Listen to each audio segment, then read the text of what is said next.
नमस्कार, मैं शशि प्रसाद। आप सभी को बैसाखी पर्व की ढेर सारी शुभकामनाएं। आज का ब्लॉग स्टार्ट करने से पहले आप सभी बड़े लोगों को मेरा प्रणाम, छोटों को ढेर सारा प्यार। सुबह का टाइम हो गया है, 11 बज गए हैं और आज का मौसम कुछ इस तरह हो रखा है। बारिश आने के बाद मौसम बहुत ही अच्छा हो गया है। अभी खिलखिलाती हुई धूप निकली है और साथ में थोड़ी थोड़ी हवा चल रही है। आज दोस्तों बैसाखी पर्व है। बैसाखी पर्व हमारे हिंदू धर्म के लिए बहुत विशेष होता है, क्योंकि रबी की फसल पूरी तरह से पक जाती है। होने को तो हमारे पहाड़ों में तो नहीं पकी, लेकिन प्लेन्सों में पूरी तरह पक जाती है। गेहूँ और जौ की कटाई होने लग जाती है। हमारे यहाँ भी जौ की कटाई हो रही, गेहूँ भी पके नहीं हैं। तो नई फसल, नए साल की शुरुआत में ये बैसाखी पर्व मनाया जाता है। त्योहार मैंने बना दिया है और अब दिन की मैं खाने की करूँगी तैयारी। पूरा काम फाइनली मेरा हो गया है।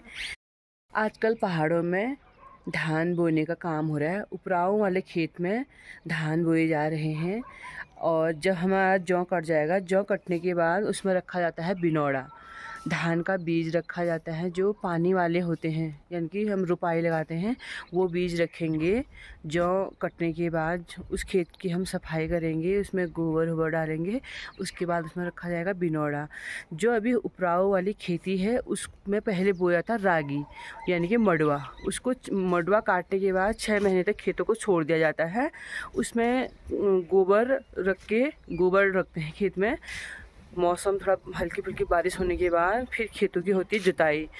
खेतों की जुताई करने के बाद जो रागी के जड़ होते हैं उसको कुदाल की सहायता से सब औरतें मिलके फॉल्ट बोलते हैं। अब पहले मेरी बारी, फिर दूसरी की बारी, फिर तीसरी की बारी, ऐसे करके फॉल्ट होता है। तो 10-12 औरतें, 5 या 6 औरतें जो जितना काम कर सकता है, जिसके जितने खेत हैं, एक दूसरे की हेल्प लेके खेतों को साफ करते हैं। उसके बाद उसमें उपराव वाले धान बोए जाते हैं। उपराव वाले धान में पहाड़ों में बहुत प्रकार के बीज होते हैं। तो आकरी है, लाल धान है, बहुत सारे बीज हैं। तो जहाँ जिस प्रकार की जिसकी जैसी खेत की मिट्टी होती है तो उस प्रकार के वहाँ पर बीज बोया जाता है। और अब ये है कि जाड़ों का मौसम चले गया है, गर्मी आने लग गई है धीरे धीरे। तो मौसम के हिसाब से ही फसल बोई जाती है, अलग अलग प्रकार की फसलें बोई जाती हैं खेतों में। तो बताते रहूँगी आपको मैं। यहाँ पर पापड़ सूख रहे मेरे, कल रात से रखे रहने के उससे कुछ पापड़ टूट गए हैं और कुछ पापड़ों का सेब बिल्कुल गोल हो रखा है।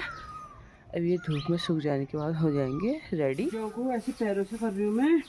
वैसे तो इसमें जब ज़्यादा होता है, जौ के ऊपर बैल घुमाए जाते थे पहले से, बैलों की सहायता से जौ माने जाते थे। अब कम है तो इनको मैं ऐसे पैर से करूँगी। जैसे धान मानते हैं ऐसे ही इनको भी माना जाता है।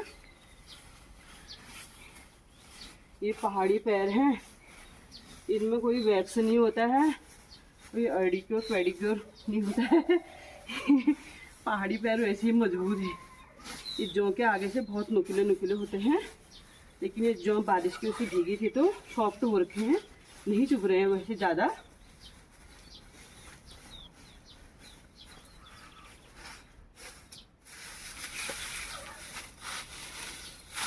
ये निकाल दिए हैं मैंने। थोड़ा ऐसे पैर से करने के बाद इतने साफ हो जाते हैं ये। फिर इनमें ऐसे सूप की सहायता से इसको हम छीटेंगे तो इसका जो आगे का होता है सब साफ हो जाता है। ऐसे करके मैंने अब ये सब करना है। फाइनली यहाँ पर जो रखे थे मैंने जौ मान दिए हैं। देखो पसीना कितना हो गया है और इसको थोड़ी देर अब मैं सूखने दूँगी। यहाँ पर मैंने फैला दिए, ये थोड़ा सूखने देती हूँ और थोड़ा खाना पीना खा लेती हूँ। उसके बाद अभी तो हवा अच्छी चल रही है, फिर इसको सूप की सहायता से इसको साफ कर लूँगी। जौ मानते मानते मैंने खाना भी बना लिया था और आज मैंने दिन के खाने में क्या बना रखा दिखाती हूँ आपको। ये देखिए, यहाँ पर मैंने झोई बना रखी है और चावल और हरी सब्जी में है आज उगो की और मूली के पत्तों की सब्ज़ी बना रखी है। मैंने सोचा प्रसाद जी भी आएंगे घर खाना खाने के लिए, लेकिन आज उनका थोड़ा गाड़ी का काम है तो इसलिए वो आज दिन में खाना खाने नहीं आ रहे हैं। तो अब आज मुझे अकेले ही खाना खाना पड़ता है। कोई बात नहीं, टाइगर तो है ही। अब खाना करती हूँ मैं स्टार्ट। खाना पीना खाने के बाद यहाँ आ गए थे हम खेत में और हमने यहाँ जो भी फाइनल कर दिया, थोड़ा दाल निकाल दी। दाल मैंने यहाँ पर रख दिया है और घास भी बना दिया है। अभी शाम 6 बज गए हैं, लेकिन अभी फिर भी इतना टाइम हो रखा है, आजकल दिन लंबे हो गए हैं। तो यहाँ देखिए आप लोग की सारी बैसाखी शुरू होते ही गेहूं में पीली पड़ जाती है। गेहूं ऊपर से थोड़ा पीले पीले होने लग गए हैं। अभी शाम का मौसम इतना सुंदर हो रखा है, ये देखिए कितना प्यारा लग रहा है हमारा गांव। और सूरज भगवान जाने वाले हैं। अब सूर्यास्त का समय होने लग गया। सूर्य भगवान अभी थोड़ा ऊपर हैं। कितने प्यारे लग रहे हैं सूर्य भगवान। ये देखिए लोध गाँव।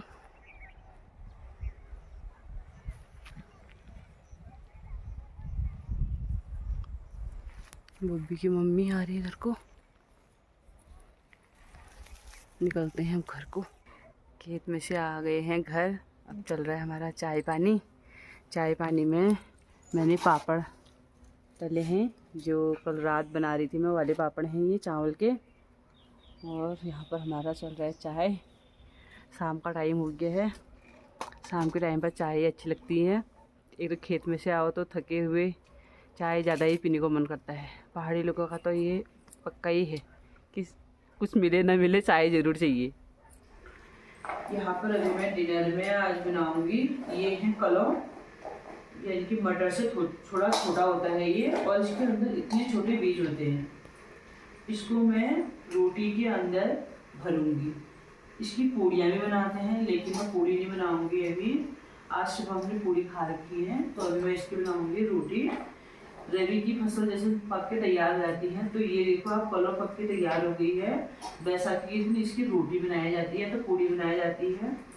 तो हम इसकी बनाएंगे रोटी। पहले रोटी बनाएंगे, भगवानों को चढ़ाएंगे, उसके बाद हम भी खाएंगे। और बना के भी आपको मैं दिखाऊंगी कि कैसे बनाती हूँ मैं इसकी रोटी। यहाँ पर मैंने ये पीस दिए है, दाल पीस दिया, थोड़ा अर्दला जैसा बना रखा है। और उसमें मैं नमक मिर्च ऐसे दाल भर लूँगी। ये दाल मैंने इसमें भर ली। अब मैं यहाँ पर इसको बेलने लग गई, क्योंकि कच्चे हैं तो ये हरे मटर है ना, थोड़ा इनमें से पानी निकल रहा है। अच्छे से बेला जा रहा है, नहीं तो वैसे फर्श में चिपक जा रहा है।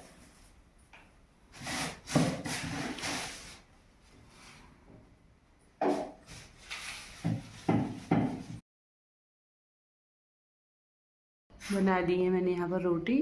वैसे इसे बेड़ों की रोटी बोला जाता है। अब खा के बताती हूँ कि कैसा हो रखा है।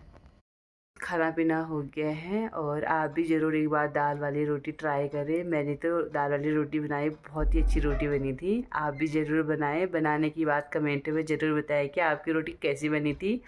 आई होप आपको मेरा ब्लॉग पसंद आया होगा, तो मेरे चैनल को लाइक शेयर सब्सक्राइब करना ना भूलें। मिलती हूँ आपको मैं एक नए ब्लॉग के साथ नए दिन में। तब तक के लिए स्वस्थ रहे, मस्त रहे। जय माता दी।